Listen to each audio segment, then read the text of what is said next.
the moment, there are two views, or at least two polls going around, and they've been extrapolated to show that the Tories at a general election would either win 9 seats, yes, 9 seats, or 4. Now, of course, I'm not one to threaten you with a good time. Of course, I always threaten you with a good time, and I hope you do so every time you come watch one of my videos. But that level of a wipeout, I am highly skeptical of. I am highly skeptical of. I think, and in my opinion, from what I think the Tories are going to be left with, I think is going to go from anywhere between 80, potentially at the lowest, to about 120. I think that is going to be the range of the Tory loss. That is where they're going to end up, somewhere between there. I will be very, very shocked if they do get that. But bear in mind, as I've said before, the more seats they lose, the better it is for us.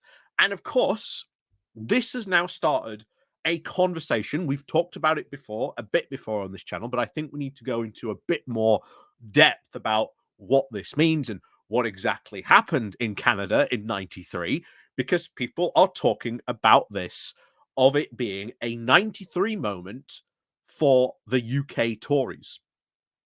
So first of all, we're going to go over to Conservative Home because they did a really good piece from a Canadian conservative explaining what happened in Canada in 93 and how the Canadian voters almost made the Tories extinct. So it is well worth going over and understanding this, because it would not surprise me if you were to start hearing this phrase thrown around a bit more. So partly I'm doing this is to sort of, educate you guys on what exactly that means when people talk about this. And then you can go in the pub or in the living room or wherever, you can go, you just mentioned Canadian 93. Well, I watched that old bowler hat man chap, or should I say sprightly bowler hat man chap, on the YouTube, and he talked all about this. And then, you can inform your friends, family, co-workers, etc. more about Canada 93. So, as always, thank you very much for all those people who do help and support the channel. Like I say, please do remember to click on the like, share, and subscribe button. Also, down below, there are links to my Patreon page and a one-off donation link called Buy Me Coffee, which you buy me coffee. And of course, as always, thank you very much to all those people who do help and support the channel that way. Like I say, there is a link to my Patreon page. I've already said that.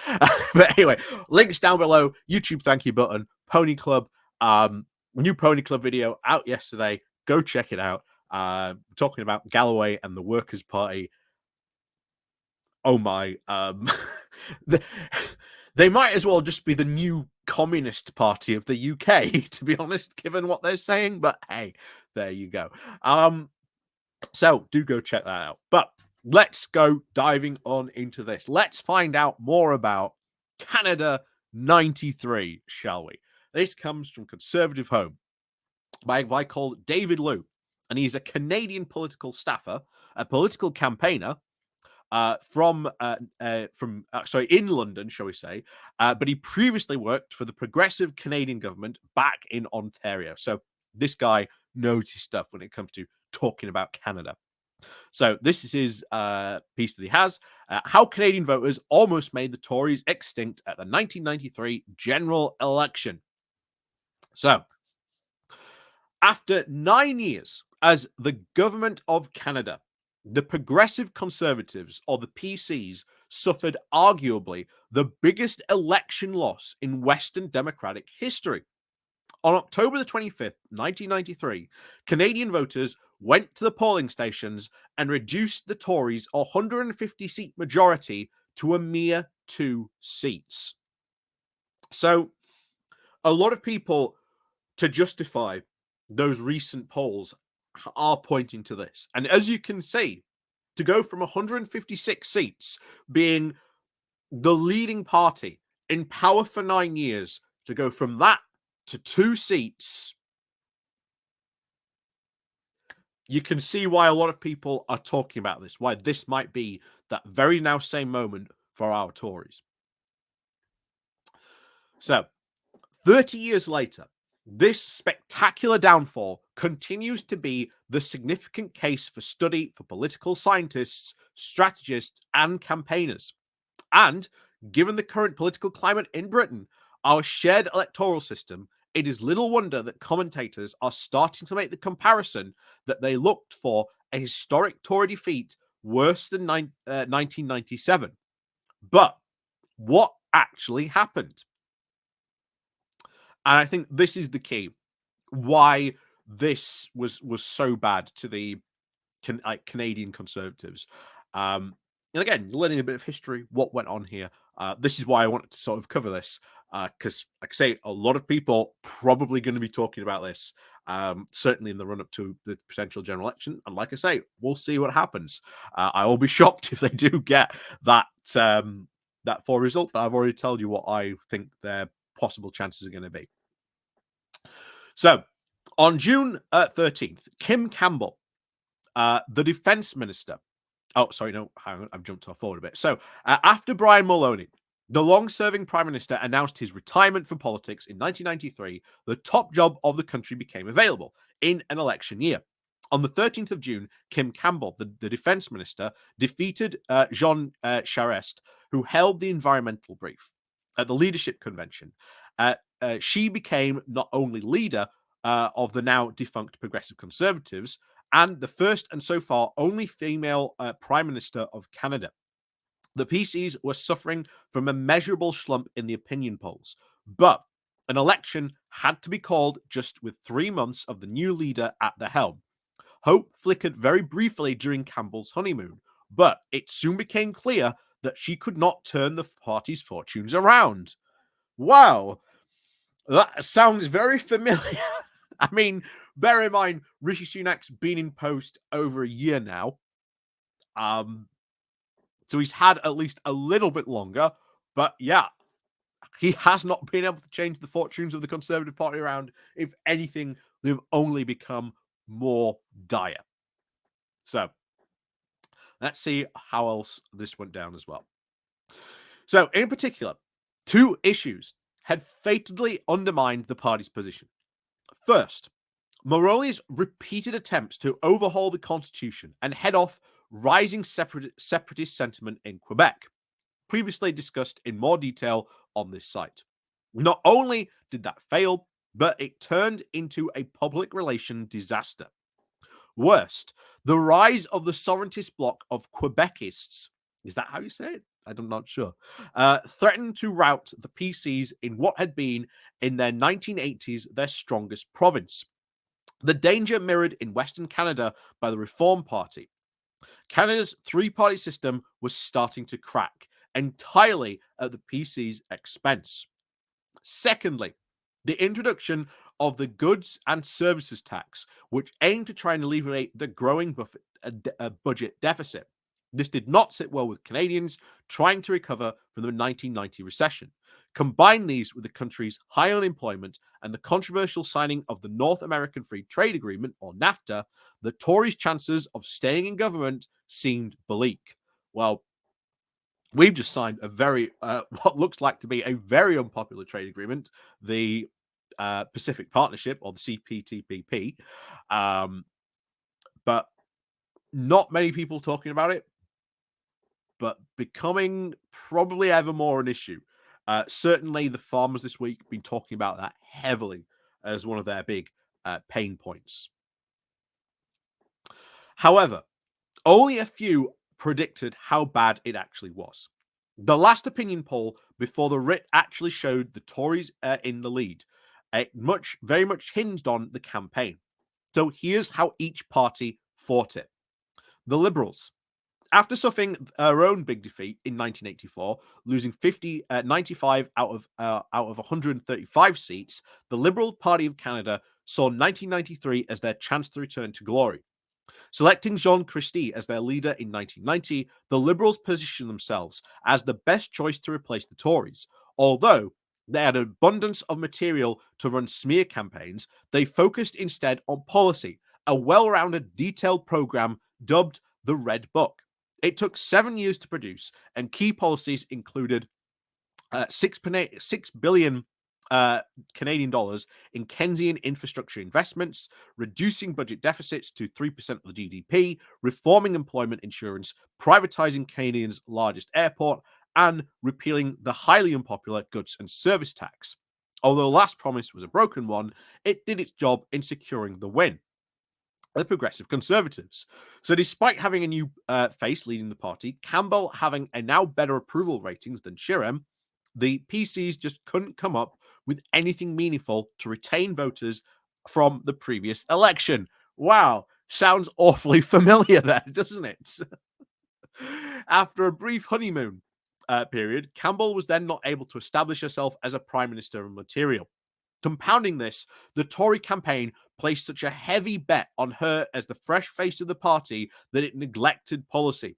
With only 3 months in office, Campbell just did not have enough time to make meaningful policy decisions and rushed to answer to a red book called the Taxpayers' Agenda, which failed to offer a compelling alternative to the Liberal platform.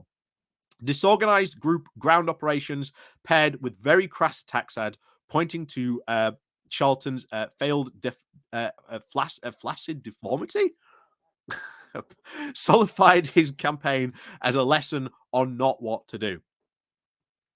This was the separatist movement, Bloc Québécois. The separatist and nationalist movement sentiment was very high in French Canada province of Quebec. And the failure of both the 1987 Macleay Lake Accord and the 1992 Charlottetown Accord showed that the country was not on the same page regarding the new terms of federalism.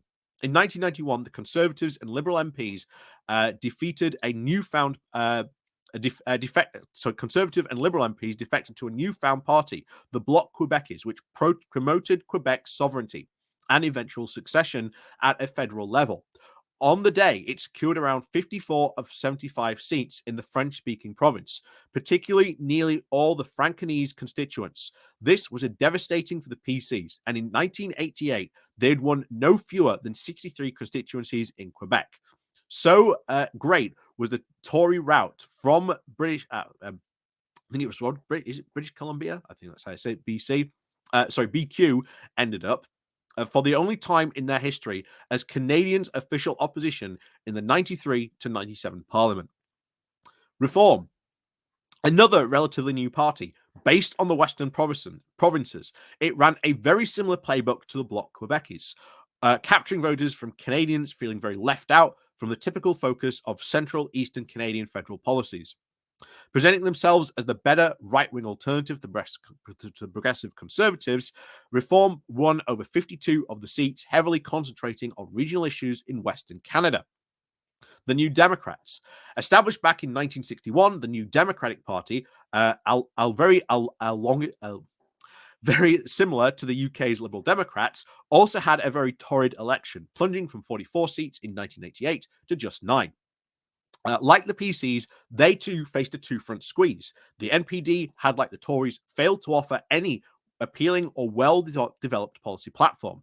This made it very much easier for left-leaning voters to defect to the Liberals, which they did in huge numbers. In the west of Canada, meanwhile, the party's former heartland was being gutted by the Reform Party in much the same way the Tories was in BQ in Quebec. Having won just 19 seats in British Columbia in 1988, it now just held 2, with Reform sweeping the province, just taking 24 seats. So, what lessons there are in this for the British Conservatives? Honestly, I can see why a lot of people are saying this might end up being a 93 style wipeout. There's a lot of similarities. There are a lot of similarities going on here. But we'll see what happens when it comes to the general election. Will it be this bad? I doubt it. I doubt they're going to go that far unless we keep on getting polls that indicate that it is going to be that bad. Then, okay, that's fine by me. Like I say, the more seats they lose, the better. So, What lessons are in this then for the British Conservatives? So the PC's electoral apocalypse was the product of two factors: first past the post and the dramatic fragmentation of the regionalisation of the Canadian vote. Despite winning just 16% of the popular vote, the Tories only held two out of the 295 seats that they were defending. BQ won 45 with 14%, Reform 52 with 12%, and the NPD with 9 with just 7%. And the triumphant Liberals, meanwhile, returned 177 MPs on 41% of the vote. British commentators might very well see an obvious parallel in the danger of Reform UK and the split on the right. But a better analogue would be Labour's near wipeout in Scotland in 2015. There's yet no sign that Richard Trice's party has sufficiently concentrated appeal to repeat that trick. Yet, in Canada 93, this also shows that a low vote share and a motivated tactical voting and first past the post can do terrible things to incumbents who exhaust the public's patience. I have to say, I agree with a lot of people that are saying this is turning out this way. There's a lot of similarities. There's a lot of parallels going on here. Will it happen? Could it happen? Well, I think that's the last thing we'll say again. Canada 93 shows that with a low vote share and a motivated tactical voting, first past the post can do terrible things to incumbents who exhaust the public's patience. We have first past the post. Oh, we have first past the post. We have tactical voting going on. People have now really sort of taken to that, and well, let's just say the public patience with the Tories is very, very much wearing more than thin at this moment in time.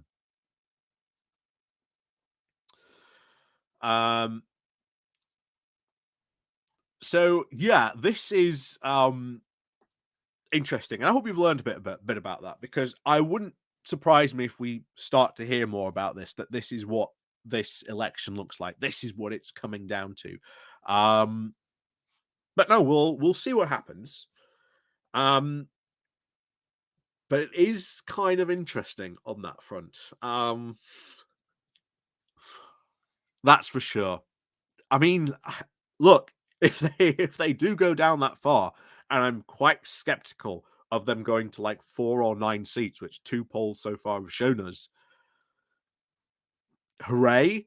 But I'm quite skeptical. As I said at the start of this video, I think they're going to land probably somewhere between 80 to 120. I think that's the range that they are going to land in. But as I've said, the more seats they lose, the better it is. The worse their infighting will become. That's for sure. But we'll have to see what happens when we come to a general election. So, as always, thank you very much, of course, for watching. And of course, we'll see you all next time.